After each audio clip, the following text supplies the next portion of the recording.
Hi, I'm Caitlin E, and welcome back to the Lit Review. Today we're going to be talking about my 2024 goals as well as what's on my priority shelf. We're at a really different angle for me today, so you can get up close and personal with me and my priority shelf this year. I've already stocked it, so I'm going to just be talking about those priorities and goals, what that looks like on my channel, and then showing you the books that ended up on these shelves. I really love this random little bookshelf. It's just a 5-tier bookshelf. You won't be able to see all of them throughout the day, but I try to use them as my priorities. So that when I'm filming videos like Litland or looking for a new read when I'm a mood reader, I try to come here first to see if I can get books off these shelves, and then I refill them throughout the year as my priorities shift and change. They didn't really change that much last year, so I didn't end up talking about it to you. I don't know how much they'll change this year, but I thought it would be a good way to start off 2024. So the top tier, the one here, up here, it's always going to be this priority, but that is to read diversely. And I mean that across a lot of different matrices. I want to read books by people with very different experiences from me, whether that's being neurodiverse, whether that is coming from a different racial or ethnic perspective. I want to hear about people who have different religions or body positivity. There's so many different ways to read diversely, and that matters a lot to me. I would like at the end of the year to say that I read a minimum of 50% within the read diversely category and prioritize own voices where I can. So here are some of the books that I think are going to help me get there this year. I have With the Fire on High by Elizabeth Acevedo. It's such a pretty cover. I really want to get to this one this year. And then this is another YA. With the Fire on High was also a YA. But this is Cia Martinez and the Moonlit Beginning of Everything by Raquel Vasquez Gilliland. I read my first book by this author last year, and she's so good at interweaving a little bit of magical realism. So this looks fantastic. I should say I'm probably not going to go through a lot of plot synopsis with these books, in large part because there's a lot of them and I don't want this video to be super duper long. But I hope to be able to tell you more about this book when I pick it sometime soon. Then I have Light from Uncommon Stars by Rika Aoki. I believe this has really strong LGBT plus rep in here, both author and main character.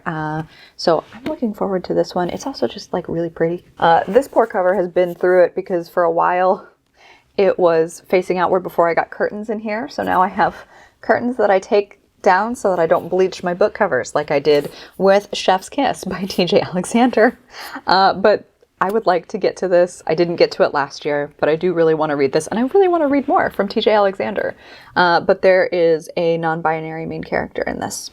Then we have another YA option, a contemporary YA. So when I'm feeling something maybe a little bit lighter, I really want to check out I'll Be the One by Lila Lee. She's so cute. She wants to be a K-pop star, and she is a curvy girl. So there's a couple of different layers of representation here. The cover of this is so gorgeous. I'm really looking forward to diving into this one. And then this one, it's another YA, and I can't believe I haven't read it yet. That's Legendborn by Tracy Deonn. I started this, and I didn't so much as DNF it as I had to return the audiobook to the library, which happens to me all the time. But I would really like to actually read this in physical format. I think I will just connect with it a lot better. I wasn't vibing with the narrator super well. So I want to give this a go, and I want to prioritize this in 2024. This one is The Bandit Queens by Parini Shroff. I got this from an Authentic Book Box subscription, which I'm calling out because that will definitely come into play into another one of my goals for the year. But the cover's really cool. I think it looks really dope. I don't know. I don't know too many things about each of these books, in large part because I try not to know too much, because then my brain just loses interest. So I usually go off of the back cover and just what I can glean from other people's reviews that are hopefully non-spoilery. And then this one, also an Authentic Book Box pick, and super hyped in the last couple of years. So I kind of feel like I need to get to this, and that's Tomorrow and Tomorrow and Tomorrow by Gabrielle Zevin. And then again, another book box pick, but this is the gorgeous, gorgeous Illumicrate version of Babel by R.F. Kuang. So even though reading diversely is my priority number one, you're also hopefully going to see that trickle down to the rest of these shelves. It's not just up here, but those are just some of the picks from different genres that I have up here, in large part because you're going to see a lot of romance moving forward. That is the category that I like a lot. And that is gonna bring me to priority number two. Priority number two is to romanticize my TBR, and I mean that literally. I would like to read more romances because even though I love reading other genres and having different experiences, romance is my comfort. Romance makes me feel happy, and if I'm not reading enough of it, I tend to lose steam. And it's a really good way to like reconnect with the things that matter to me, so I'm going to prioritize that. I don't want to forget to sprinkle in some romance into a TBR, and that's why it is priority number two. I have also cram jammed like a bunch of stuff. So there's like this little stack here up front. There's a whole thing back here and you can't really see it, but then there's a bunch here. So I'm going to just dive in and keep yanking stuff off. I haven't read any of the Sing family trilogy. The third one, I believe, is going to be published next year, or it's either this year or next year, but this is the first one, I think. And it's The Takeover Effect by Nisha Sharma. I also own book 2, so if this is not the first one, I'm just going to replace it. But I want to read more Nisha Sharma this year as well. Really loved the books I read from her last year. Then I have Hate to Want You by Alicia Rai. I have heard really lovely things about this from Sarah McLean's Fated Mates podcast, so really want to check that out. This was also highly recommended by the booksellers at the Ripped Bodice, a romance-forward bookstore here in Culver City. They also have one in Brooklyn. Diana Quincy's The Duke Gets Desperate. This is part of the Sirens in Silk series, which I'm calling out because that'll be relevant for my next priority. But I want to read more Diana Quincy. Then I don't know anything about this author. I haven't read any of her work before, but I must have grabbed this at some point. And it's a hockey romance, from what I can tell, and it says So Over You by Kate Meter. So in case I want some contemporary sports. And then another one that I've heard a lot about, especially from the Fated Mates podcast, Sarah McLean talks about this book as like a great example of writing conflict, which I thought was really interesting. And that's A Heart of Blood and Ashes. It's part of the Gathering of Dragons series by Mila Vane. And this one, I just picked it up off the shelves when I was recently at the Ripped Bodice because it sounded interesting to me. It is by Catherine Levesque. It is The Highland Gladiator. I like those two words together. I want to see what happens here. But I do know the female main character is a warrior woman, which was also part of the appeal. Sorry, I'm diverging into summary again. I'm going to try to knock that off. All right, now we're going to get into like the depth of this and then go into the second row that you can't quite see here. But I picked up Raiders of the Lost Heart by Joe Segura. I learned about this at Steamy Lit Con last August, and it's been on my TBR ever since. So we're doing it. It was up for pre-order then, and I'm so glad to finally have it. There Are No Saints by Sophie Lark. This is on a reading challenge long forgotten about on this channel that I'm going to try to revive in 2024. So I need to read this. This is called Sword Dance by, I think it's AJ. Yes. I can't quite read the letter here, but on the side it's much more clear. It's AJ Demas. This is a historical with some non-binary reps, so I'm actually stoked to put this on my TBR sometime soon. Another Steamy Lit find, it started with a list by Tania Montfort. Look at this cute cover. And then I've heard a lot of love and hype for this as 2023 wound down. This is also a subscription box pick. This came in my Read Romance Repeat box at some point last year, and that's Cleat Cute by Meryl Wilsner. Courtney Milan is one of those authors that I would eventually like to read like everything she's done. So in order to chip away at that, The Duke Who Didn't by Courtney Milan would be on my list. It's YA. It's a YA romance, a historical romance by Amelie Howard, Queen Bee. But look how cute. When Bridgerton Season 3 comes out, I am probably going to yank this onto a TBR if I can squeeze it in there. And then in the very back, kind of holding down the fort, is this thick book. And that's Bound to the Battle God by Ruby Dixon.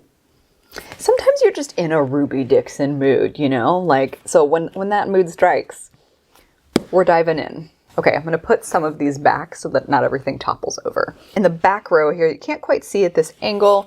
One of the first things I have is Shipwrecked by Olivia Dade. I really want to read this, and I want to read more more Olivia Dade too. Another one that I'm going to carry over from last year is After Hours on Milagro Street by Angelina M. Lopez. A lot of people love this book, and I just want to give it a shot. I've read some Angelina M. Lopez before, and I enjoyed it, but wasn't like bowled over by it, but I hear that this is just some of her best work. If I finish this, it would be really great, because then I could say I finished a series, which would be fantastic. And that's The Heart Principle by Helen Huang. Then another author I want to read more and more of. Books are falling, it's fine. But this is The Princess Trap by Talia Hibbert. And then a new to me author that I would love to check out is J.L. Seegers. And so this is Restore Me by J.L. Seegers. And then I have like 3 Kennedy Ryan books back here, because again, I want to read more Kennedy Ryan.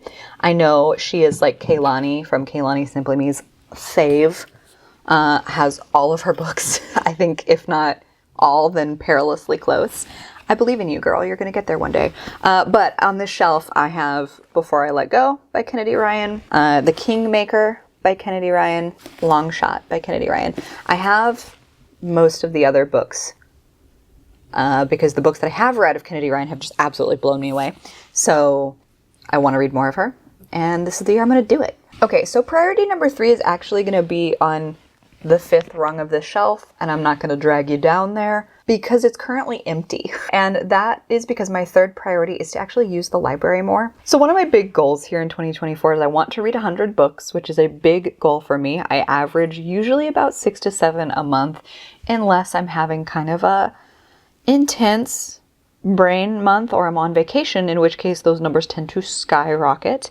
I've learned that actually a good signal of my mental health being in a good place is to stay at 6 to 7 books a month.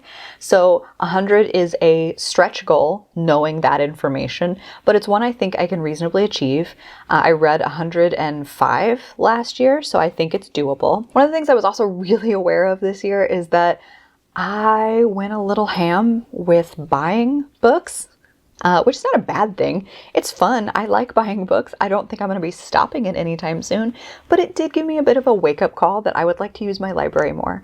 And included in that, I'm not just going to use my library more. I want to be better and more proactive about using what I have access to, because I'm a Spotify premium member, and that means I have access to their audiobook collection. I do pay for Kindle Unlimited, so use my Kindle Unlimited to not just read my spicy romances, but to read some of the books that I, might want to try before I buy, instead of just grabbing them at a bookstore. So I want to not make it not just about my library, but about the resources I already have access to and utilizing them better. I don't think that's going to mean that I'm going to stop purchasing anytime soon, but I'm going to try to do more of a read before I buy and think a little bit more critically about what I'm bringing into my home. We'll see how that works. But that is why the 5th rung is currently empty, because I haven't gone to the library yet, but I'm hoping to do that sometime in the next couple of weeks. Okay, so the 3rd shelf, which you can't see at this angle, but you can definitely see it when I'm usually in my Litland spread. So my 4th priority, that is conversely in the 3rd rung of my bookshelf, is to read at least 1 book a month that has come from a subscription box. I've already called out a handful of those books in other shelves too. So again, each of these priorities kind of trickles throughout each of the shelves here, but I do have a whole mess of them that have come from a subscription box. So and some of these are things that I'm currently subscribed to. Some of them are ones that I no longer subscribe to. But let's talk about what those would be. I got this from the Read Romance Repeat box. I actually technically also got this from Steamy Lit as a quarterly box subscription, but that is Lunar Love by Lauren Kung Jessen. This comes to me by way of Hello Lovely's Trope of the Month box, and that is Tutoring the Player by Rebecca Jinshek. And then this one came from a subscription box that I only kind of did a one-off buy from, because it was, I think it's like Her Wicked Words. I'll put the name of the shop up because she has an online bookshop that does like a quarterly subscription box. But this is I Like You Like That by Kayla Gross. Also from the Trope of the Month, this is Cruel Devil by Daniela Romero. If y'all remember, if you've been here for a while, I used to be a page 1 subscriber, as well as kind of like an advocate, you know, and what's the affiliate? That's the right word. The affiliate for it. I'm sadly no longer, but I still love the service and would recommend it to you if you were looking for a bespoke experience within your recommendation. And I've really been delaying on getting to this, but The City of Dreaming Books by Walter Moyers is a book that I would like to actually get to in 2024. And here's one of my last remaining. I have like 1 or 2 stragglers left from my Book of the Month days. I haven't been a Book of the Month subscriber in a very long time, but this is The Impossible Fortress by Jason Rukulek. And then for a while, I was also a subscriber to a bookstore, an independent bookstore subscription service from back home, from where I grew up, called The Novel Neighbor. I really like them. Again, if you're looking for a bespoke indie subscription service, they have a couple of different options these days. I think if I ever had room in my budget, I would go back to them in a heartbeat because I loved their picks. But I am trying to be better about that. So this came from them though, The Hop by Diana Clark, hardback. Definitely want to check it out. Whole bunch more. I'm not even close to being done with this shelf because I have double stacked it. So this is another Read Romance Repeat box pick, but this is Partners in Crime by Alicia Rai. So I have a couple of Alicia Rai books on my priority shelf this year. Another Trope of the Month pick from last year. This is Liar by Fiona Cole. This also came from the Steamy Lit quarterly subscription box, Teacher of the Year by M.A. Wardell. Oh my gosh, the wind in Los Angeles right now is so intense. So sorry if my microphone is picking that up because I'm by a couple of windows. Let's see. And then also from the Read Romance Repeat box, I have one of their last picks from 2023 is Marry Me by Midnight by Felicia Grossman. And now I think we're getting into some of my hardback. So Illumicrate, novel Neighbors in here, some old fairy loot, all of that good stuff. This is an Illumicrate pick. This is A Study in Drowning by Ava Reed.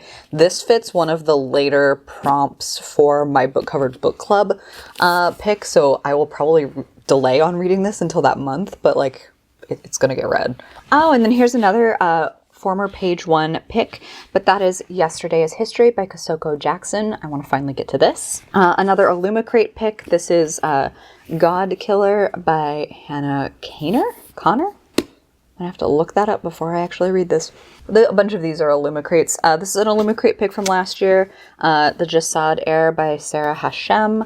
Heard really good things about this. The cover is really striking. The most recent Illumicrate pick that I received is this really gorgeous, like acetate or plastic cover of The Starling House by Alex E. Harrow.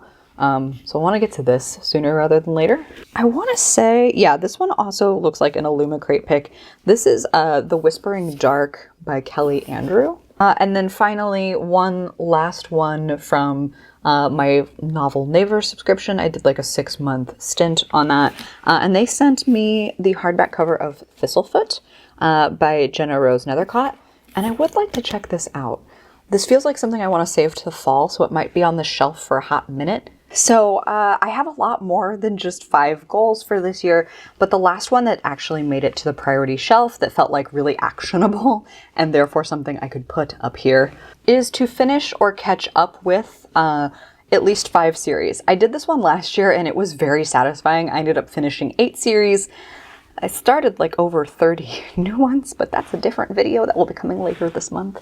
So I really want to finish the Cowboys of California series by Rebecca Weatherspoon. This is A Cowboy to Remember. This is book 1. I accidentally read book 2 first, but they are kind of like companion books, so you don't necessarily have to have read them in order. But this is book 1. I would like to read book 1 and book 3. They were really fast, fun reads. I also want to continue on with the Shakespeare is an Auntie series by Nisha Sharma. You'll notice she's come up a couple times on this list. I just want to read more of her. This is Tastes Like Shakar. The 3rd book, I believe, is set to come out later this year, so I can finish that series, hopefully, because I will be buying book number 3. Dating Dr. Dill is book number 1, and oh my god, love. Can't wait to keep going with this. Another book that I really enjoyed last year was Legends and Lattes, so I want to read the prequel. I do need to remove all of these stickers, like why? Booksellers, why? But this is Bookshelves and Bone Dust by Travis Baldree. Also, I know not everybody loves them, but I love deckled edges. I'm one of those people. A Master of Gin by P. Djeli Clark. And I read like a novella in this series and really want to get to the whole novel. I finally read Six of Crows last year, which was a huge hit for me. So I want to finish, or at least catch up with. I hear maybe there's more coming. I don't know. But I want to read Crooked Kingdom by Leigh Bardugo, because that would at least get me to finish that duology. Gotta count for something. And then this one I haven't read for a couple of years, but I do want to get back to this series, even, you know, if it takes me a little while. And so this is book 2 in the Green Bones saga. This is Jade War by Fonda Lee. I read and loved Radiance by Grace Draven, and that is part of the Wraith Kings series. So it's technically a duology, but she has a lot of like little novels, like, or novellas in that series. So I'm going to try to chase down the rest of those as well. But I want to read Etheloin by Grace Draven. It's in this really beautiful box set that I just have here on display on my shelves because it's pretty. So those are some of the goals that you'll see like physically as priorities in my reading life. But real quick, I do want to tell you some about the other goals I'm trying to accomplish this year in 2024. I think I mentioned at the start of the video that I do want to try to read 100 books this year, and specifically 100 of my owned books would be ideal. But I do suspect, like, again, I want to use the library. I want to use these other resources. So if it's not all my owned books, that's okay. But I do, in doing that, I'm going to be keeping a spreadsheet for myself. And one of my other goals is to decrease my owned TBR by about 10%. I think that's an achievable goal. We'll see if it was too easy of a goal. Last year, according to my spreadsheet, I got through about like 12% of my owned TBR in terms of like what I read that I actually owned. So I read more than that, but like many of them came from Kindle or like audiobooks like at the library. So it, you know, wasn't entirely reading down my own TBR. But I think since I did 12%, I think I can hit that 10% minimum. Alongside that library book goal, I would like to read at least 25 books physically from my library, although I would happily let an ebook or an audiobook count, but I want to get back in the habit of actually physically going to my library again. I've already mentioned that I want to finish or catch up with 5 series, but that is a goal that is explicitly going to be helped by the priority shelf. I would like to read at least 30 books that have come from a past or present subscription box.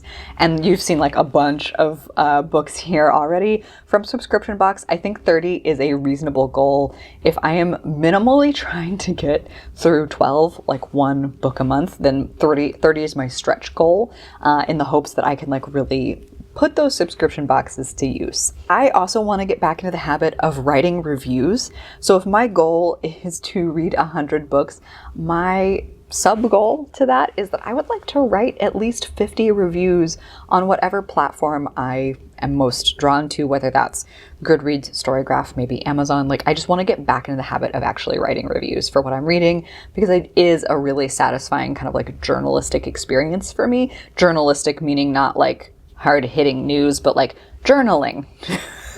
That is what I would like for that to be. I will later on this month be doing a like challenge roadmap video that I've done a couple times over the years, just to tell you all the incredibly foolish challenges I've signed myself up for in 2024. I never complete all of them. I often don't even complete one. So my goal is to complete one. And then I want to maintain one of my video concept TBRs that I've started over the years with you. So that means, let's see, I have 3 video concept TBRs that are in various stages of completion. Some of them have completely fallen off the radar, and so I want to bring them back. So currently, no, I have 4. There are 4 that I have on the books. So one of those 4 is the Book Covered Book Club. I love being able to do that as part of this channel, so that is one that I would like to be able to keep a concept TBR of. The other one, even though I do participate in Buzzwordathon when I can, I've never like really been gung-ho about completing that. Some of the other specific TBRs to this channel, the Lit Review, I have my Romancing the Tarot series that I really love. I have episode 4 filmed and I need to edit it. And then I have 2 other series that have kind of fallen by the wayside, but I really, really want to continue on with them. And one of those was a concept of like 2 things I like, 2 things I hate, my love to loathe to series. And I stalled out on the things that I loathed. Shocking, I know, but I do need to actually read your recommendations for those and revive that series. That was like several years ago and 8 different hair colors ago, so it's gonna take a beat. The other one is something that I started, I want to say like a year ago, maybe 2, and I really enjoyed doing it, but also got kind of distracted by a variety of things, and that is my kind of like niche recommendation within the romance genre, because the romance genre is so much fun and so big that I can sometimes feel like, oh, I've seen it all, done it all. No, there's so many niche subgenres that I have never explored. And so I was in the middle of a video about basically like romances with serial killers, super spies, or assassins. And so I want to finish that. And hopefully that's one of the concepts that I will be able to finish bringing to you. Those are my goals. I know that's a lot. Am I going to be able to accomplish all of them? No. But I don't really think the point of setting these kind of goals for myself and sharing them with you is to be a perfectionist and to get them all out there. It's to keep myself mentally engaged, keep myself bringing new things to the community, and hopefully being able to share and delight in these priorities and these goals with you.